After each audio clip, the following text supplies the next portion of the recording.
Okay. I think it's probably appropriate that the course finishes on this note. These are some of the most interesting and most nuanced and deepest issues that we've addressed in ecology and evolution, and they bring all these fields together: evolution, ecology, and behavior. So the outline of the lecture is given here, and basically what I'm going to tell you is that the initial idea on how altruism and cooperation could evolve was kin selection. Later alternatives were proposed, and the current situation is a bit more nuanced. We currently have pretty good explanations for why unrelated individuals can cooperate. You've seen a bit of that perhaps with the vampire bats, and you'll see some more examples in other cases. Now, this line of research was really provoked by Darwin's honest admission, something that I think every transparent and intellectually honest scientist ought to do. He stated the conditions under which he should be willing to abandon his theory. If ever it could be shown that individuals repeatedly and reliably sacrifice their own fitness to increase the fitness of others, the theory of natural selection would be refuted. Well, naturally that attracted attention. And the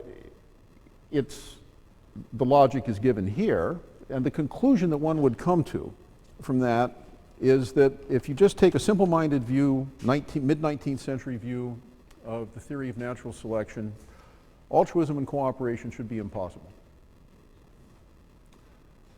And an early alternative explanation focused on group selection, and the iconic example there was the red grouse in Scotland, a kind of ptarmigan. And the group selection claim was that they would curtail their reproduction to keep their population from overcropping the food supply and thereby preserve the population as a whole. And so the issue was, why shouldn't an individual reduce reproduction? Why should one not reproduce reproduction and thus avoid over-exploiting the food supply? And the problem is that if you look at the decision made by any single individual, it's benefiting the whole population, but at the cost of its own offspring, okay? And everybody benefits, but the costs are paid by that single individual. And so any selfish individual who decided to defect, who wouldn't reduce its reproduction, would benefit. The others would cut back, it would get more. And so group-selected altruism, as we've seen from evolutionary game theory, is not going to invade when rare. It's not an evolutionarily stable strategy, and it doesn't resist invasion by selfish alternatives. So the group selection explanation is logically faulty. That doesn't mean that group selection never works. We'll pretty soon state the conditions under which it might, but it certainly doesn't work in this case. So this is very similar to the tragedy of the commons. And the reason that the red grouse reduce their reproduction when the population is dense, I think you already know. Can anybody tell me why? Population density goes up. What happens to fertility and why? Yeah. Right, exactly. They have a very straight physiological response to that. Population density goes up, they have less to eat, they can't make as many babies. That's why the red grouse don't make as many babies in the fall when the population is dense. So let's go back to the basics to see what the critique of group selection is, because this had to be worked through before people could really understand it and abandon it and seek other alternatives. We're back to day one of the course. We're on the last day of the course. We're going back to day one.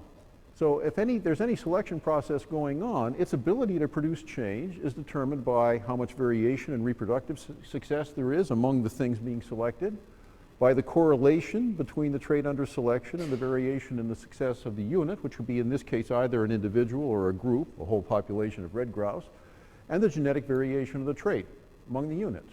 Well, let's just step through all of those conditions. Usually the correlation between a trait and reproductive success is much stronger for the individual agents for the group than for the group in which they're embedded.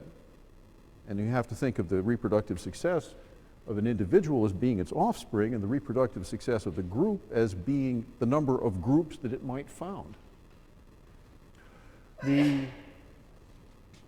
variation in reproductive success itself is greater among individuals than among groups usually, and that's primarily, I mean, you can just see it statistically. You're taking the reproductive success of the group is going to depend upon the average of the reproductive successes of the individuals in it, and so normally the variation will be greater among the individuals than it would be among the groups. The amount of genetic variation in a trait that could be accounted for by differences among individuals is also a lot larger. So inter-individual variation is usually much greater than variation among groups. We saw that, by the way, when we did the analysis of genetic variation among ethnic groups, and we saw that 85% of human genetic variation is among individuals and only about 15% is elsewhere. The generation time of individuals is a lot shorter than that of groups. When you get into things like species selection, remember the average lifetime of a species is 1 to 10 million years. If you want to talk about reducing the extinction rate of species on the basis of group selection, you've got a real problem because you only get a selection event once every million years to once every 10 million years. So anything that's cranking along at the level of the individual is going to happen many, many, many times before a single event will happen at the level of a group. And that is this final point, which is the number of incidents of selection on individuals in any given unit of time is normally much, much greater. Okay? So it's the combination of these 6 conditions that makes it possible for a selfish mutant to invade a resident population of self-sacrificing altruists. So that's the more precise analysis of why the original 19th century Darwinian theory said we expect individuals to be selfish. But look what we find. We find communal colonial living, group hunting and sharing food, alarm calls, reproductive helpers. You just saw 3 examples of them in the video. And these are the leading alternatives to group selection: kin selection, punishment, and mutualism. So let's go through them. The basic idea of kin selection I think you're already familiar with.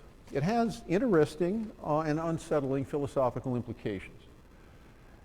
If what matters isn't the survival of the adult phenotype of the whole organism, but an increase in frequency of genes that individual carries, then it will pay for that individual to sacrifice itself if more copies of its genes get into the next generation than if the individual did not sacrifice itself. So the costs and benefits have to be weighed in genetic currency. The genes are not only in it, but they're also in its relatives. So if it can help its relatives to survive and reproduce, then, and if the increase that it gets by doing that is greater than the cost that it suffers by doing that, then that behavior will be selected. So to formalize that, just if the benefit is the increase in the relative's fitness as a result of the act, the cost is the decrease in the donor's fitness. R is the coefficient of relationship, so you are 0.5 related to full sibs, 0.5 related to mom, 0.5 related to offspring, then calculating out 0.125 to first cousins and things like that. That's what R is. And that is calculated as the probability that a gene in the donor and a gene in the recipient are so-called identical by descent from a common ancestor. So R varies between 0 and 1. Then the condition for helping is that B divided by C is greater than 1 over R, or the benefit times the degree of relationship is greater than the cost, or to put it into words, the increase in the relative's fitness as a result of the act times the relationship to the relative, right here, is greater than the decrease in the donor's fitness as a result of the act times its relationship to itself, which is 1. Okay? So that is a very simple inequality, and it's a very powerful idea. This is the guy that had it. This is Bill Hamilton. And Bill was a remarkable man. He died in 2000 after having, I think I've told you, after having gone to the Congo to see whether or not AIDS got into humans through a polio vaccine. And he was a very creative and iconoclastic scientist. Certainly one of the major minds in evolutionary biology in the last 100 years. Now, some of the traits that people think might be kin-selected are alarm calls, guarding behavior, helping at the nest, and suppressed reproduction. By the way, if you printed out the lecture, I've taken out the 2 slides on social hymenoptera just to save a little time because I wanted a little more time for Sir David. And I'm not really sure I'm going to get through all of this, but these are the kinds of things that people think can be explained by kin selection. So one of the early ones was the contrast between ground squirrels and marmots. And this is based on a difference in their social organization and in the probability that a given sex will be close to relatives. So in the ground squirrels, these guys live in Yosemite. The males wander off, the females stay near their burrow, and it's the females who give alarm calls. And they usually do so when offspring are threatened, and sometimes they give alarm calls when a niece is threatened. And that's because the females don't move so far, and the daughters and nieces and so forth are living in adjacent burrows. So an adult female will watch and will give the alarm call. It's quite different in marmots. In marmots, they hold harems. The male who is sitting on a pile of rocks with a bunch of females in it knows that all the babies in that pile of rocks are his own. And so in this case, it is the male that is giving the alarm call. And the contrast between the 2 species, I think you can see some of the power of the comparative method here. They're very similar in their biology otherwise. But in one case, the male gives the call, and in the other case, the female gives the call, and the contrast tells you that it seems to be pretty tightly associated with how close they are in space to their offspring. So you might want to consider whether or not this evidence of parental care really is evidence of kin selection, or is it simply the act of the individual completing reproduction? So I'll leave that up in the air. But this is some of the early evidence that was used. Now, perhaps a little bit more convincing are helpers at the nest. There are quite a few birds in which there are helpers at the nest. Here are 4 of them. So pied kingfisher, Florida scrub jay, acorn woodpecker, and white-fronted bee eater. We'll do the pied kingfisher example, which was done by Uli Ryer. And he did this in East Africa, contrasting colonies living on Lake Victoria and Lake Naivasha. So basically, the reason he contrasted them is that one of them has rough water and one of them has smooth water. And when the water is rough, it's harder to hunt and you need more help to feed your babies. And when the water is smooth, it's easier to hunt and you don't need so much help to feed your babies. And indeed, the percentage of nests with no helpers was higher at Lake Naivasha with smooth water. Primary helpers were not so frequent. Primary and secondary helpers were pretty rare. Almost no secondary helpers at all at Lake Naivasha. Primary helpers are older sibs and secondary helpers are unrelated birds. And these are the proportions of encounters in which mated males are attacking or greeting potential secondary helpers. So this is for unrelated birds coming into the nest. Do they attack them or greet them? And if you have 2 to 3 in the nest, they usually get attacked at Lake Naivasha, but if you have 4 or 5 babies and you really need help, then they are greeted. And at Lake Victoria, with 2 to 3 in the nest, they are greeted, and if there's if you have a reduced clutch, they get attacked. So this was a case in which there was a clutch manipulation. So basically, if you need help, you greet helpers, and if you don't need help, you chase them away. And what's going on here is that there's both degree of relationship for the primary helpers, who are sibs, but then there's also the issue of, can I get a nest site? And why is it, if I'm not related to these guys, am I helping them out? And the answer is that the helpers inherit the nest sites. So nesting is done in cliffs. There's not very much available cliff habitat.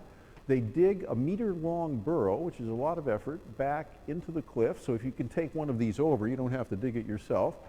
And they lay their eggs way at the back of the burrow. So there's an ecological constraint on the system, and it's interacting with degree of relationship. So overall, if you look at total fitness of the different kinds of roles that are being played in the population, the breeding birds, the primary helpers, the secondary helpers, and those not helping, and you calculate both direct fitness and indirect fitness through relatives over the lifetime of the birds, so this takes years to gather, this is a summary of a lot of work, Mating's better than helping. We see that here. Helping's better than not helping because it puts you in a position to inherit a nest burrow. If you do help, it's better to help a relative than a non-relative. And if you are a breeding bird, you only should accept help if you really need it, because the helpers might get a little frustrated and restless and try to kick you out so they can breed. Now, in social carnivores, the situation is interesting because they are cases of reproductive suppression. And in African hunting dogs, in hyenas, in mongooses, there will usually be, in social mongooses, there will be a social group that forages together, and usually the dominant female does all the breeding. The group living brings with it protection from things like predators. And if I go back, these guys are usually all related in a family, but they do accept non-relatives. The majority will be in a family, but they will accept non-relatives coming in. And so kin selection is one of the things that's going on in social carnivores. And it's implying sacrificing self for relatives. And when we ask what is the best evidence for this gene-centered interpretation of evolution, we see that, well, there's some of it from kin selection, and that does seem to work some of the time, although often there are alternative explanations. But the really convincing evidence that it is genes that are being operated on by natural selection and not individuals is the evolutionary theory of aging and all of the evidence that now supports it, which is extensive. And that is that the soma, which is us, is sacrificed for the germline, which is our offspring going forward. And here we have lots of experimental proof that this is really the case. Okay, it's been done now in possums, fruit flies, worms, bacteria. So we have experimental evolution confirming this idea. And therefore, I would say that overall, this view that genes really are what evolution is operating on is pretty well supported. Now, that doesn't mean that kin selection is wrong. It just means we're more certain that the evolutionary theory of aging is correct. I would say that virtually everyone in behavioral ecology today accepts that kin selection is an important thing. I emphasize these points because I actually lived through the period in science when these were all alternative explanations and evidence was accumulating. And it was clear that things like the comparison of the ground squirrels with the marmots wasn't necessarily convincing evidence, because there was the alternative that they were just completing the act of reproduction. Okay? Since then, I would say there have been enough confirmations of kin selection effects to make us think that it's very probably correct. Okay. It does have some problems. There are highly specialized societies that have fine division of labor, extensive cooperation, and the individuals in them are no more closely related than are individuals in simpler societies. There has been a tendency to overestimate indirect fitness benefits, so kin-selected fitness benefits, and that has been done by including direct descendants of the pair, which could be, for example, parental care, rather than looking at nieces, nephews, aunts, uncles, things like that. The direct fitness benefits have often been underestimated. So there has been more or less a tendency, once people learned about kin selection, to try to take the world and fit it into that theoretical construct. And in the process, people ignored some simpler explanations.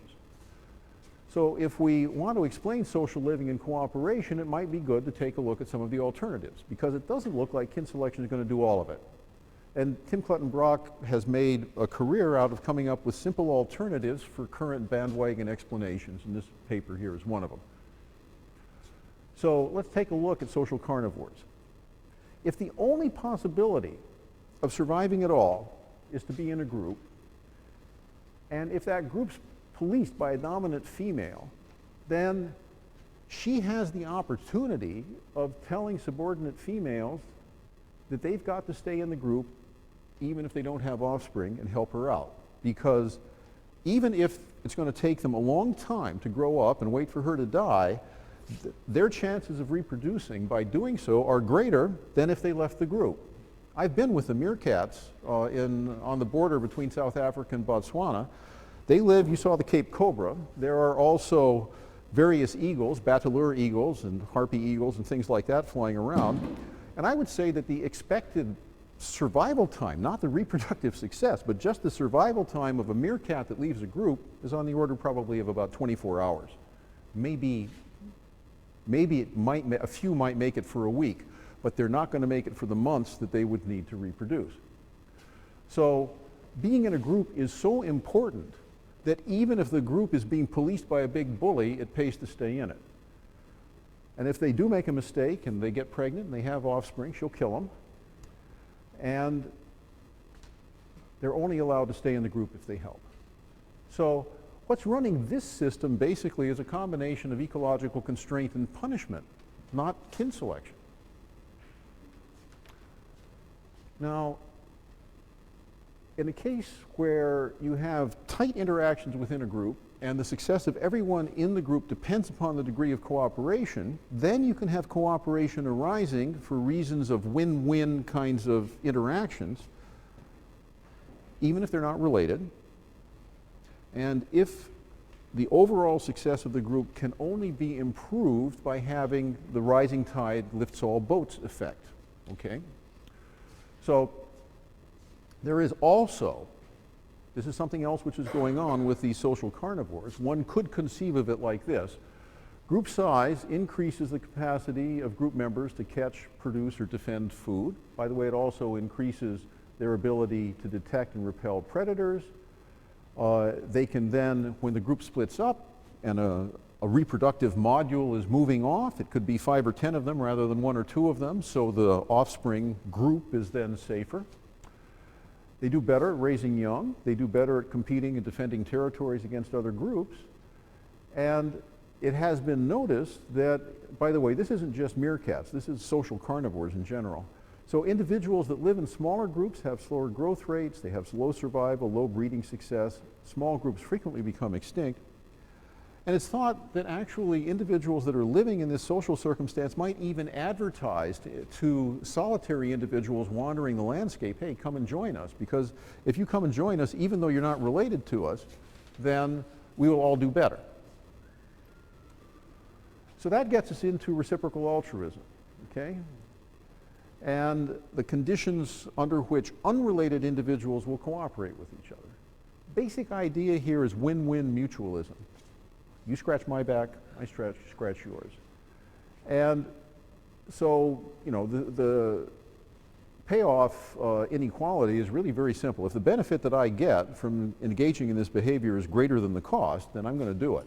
And if it's the same for you, then you're going to do it. And if that is a cooperative thing, then we're both going to do it, and we will get cooperation. You'll notice that this is basically selfish cooperation. Both individuals are gaining. It works best if there are repeated encounters between the two agents. You need to have, for reciprocal altruism, you need a cognitively fairly gifted kind of species, okay? It's got to have good memory, it's got to have individual recognition. You need the spatial contiguity that will result in the repeated interaction. And the result is long-term self-interest, okay? And often this is coupled with a disincentive to cheat. So you saw that with the vampire bats in the movie, that if they remember that that individual did not share blood with them when they needed it, they won't share back. And this is very close to the tit-for-tat strategy in The Prisoner's Dilemma. So here are our vampires again, and you saw the nice overview. So here is the hungry bat and the satiated bat. And the hungry bat is more likely to get fed if she has cooperated in the past, so she's getting rewarded for that behavior. And this is the kind of cost-benefit analysis that they're on. This is the amount of pre-feeding weight that they are losing over time, which is interesting. You can see that they're losing about, 15 to 20% of their body weight per day if they're not eating. And you can see that the donor is losing weight and time and the recipient is gaining weight and time. If it got down to here, they would starve and die. So they are really a daily kind of balancing on a nutritional knife's edge. And the cooperative behavior is making a life or death difference to them.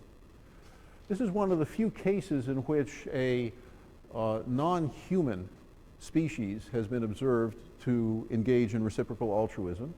And I think that if you were to go into the literature, you would find that some people think that they actually, the donor and the recipient might be related a bit more frequently than one had thought. So there may also be a kin selection element to this. So helping behavior can be explained in a number of different contexts. There's straight out manipulation, which benefits the person who is doing the individual doing the manipulating, and it's bad for the helper. So in fact, you should think of those social mongoose nurses who are sitting there waiting to reproduce as basically paying a cost. They are getting some indirect fitness benefit probably because they're probably nursing their nieces. Okay, so they are getting some benefit that way, but they'd be doing a lot better if they were the dominant breeding female. In a mutualistic encounter, as with the vampire bats, there is a positive benefit for both in the interaction. The long-term reciprocal interaction is a case of mutualism. The short-term reciprocal interaction is not. The short-term interaction is very much like the prisoner's dilemma. If those two vampire bats were only going to encounter each other once in their lives, there wouldn't be any incentive to give the other blood. The life would not be saved, and the behavior would not be selected. With kin selection, the effect on direct fitness is direct individual fitness, okay? Indirect fitness is fitness through relatives. In kin selection, the beneficiary gains and the donor loses. So there is actually a cost in terms of numbers of children per lifetime or numbers of grandchildren in the kin selection scenario. With Belding's ground squirrels or with marmots, the cost should be conceived of as the cost of drawing attention to oneself when one gives an alarm call when a predator is swooping in, so that in fact the probability of dying in a predatory attack is greater if you give an alarm call or if you're on guard behavior. And of course, evolution has acted to increase the speed and intelligence of these animals so that they reduce those costs to a minimum. But that, in principle, is the source of this minus sign right here. So to summarize the explanations for cooperative behavior and altruism, it is now widely accepted that kin selection does occur and that can explain altruistic sacrifice. A lot of people have seen it as the biggest deal in evolutionary biology in the 20th century, at least among people who are concerned with behavior and the evolution of intelligence and things like that. But the number of cases in which kin selection has really been pushed to the limit and tested against alternatives is a lot smaller than the number of cases in which it's been proposed. So there was a bandwagon effect and people went out and placed this theory on the world and then tried to cram nature into it. And the fact that they didn't doesn't mean that it's false. It just means that not all of the cases that were advanced were truly logically convincing. So the main alternatives to kin selection are long-term individual self-interest, and this would include punishment and reactions to punishment. And we've seen this kind of thing both with the vampire bats and with the social mongooses and meerkats. Meerkats, by the way, are also a kind of social mongoose. And that is really a very strong direct effect, and it's quite measurable, and it's stronger in terms of effects on reproductive success than the weaker effects of kin selection. And then there is win-win mutualistic cooperation. And we haven't really gone into that in detail, but there are quite a few cases out there where organisms from different species, which by definition are not related to each other very much at all, are creating a mutualistic interaction which benefits both of them.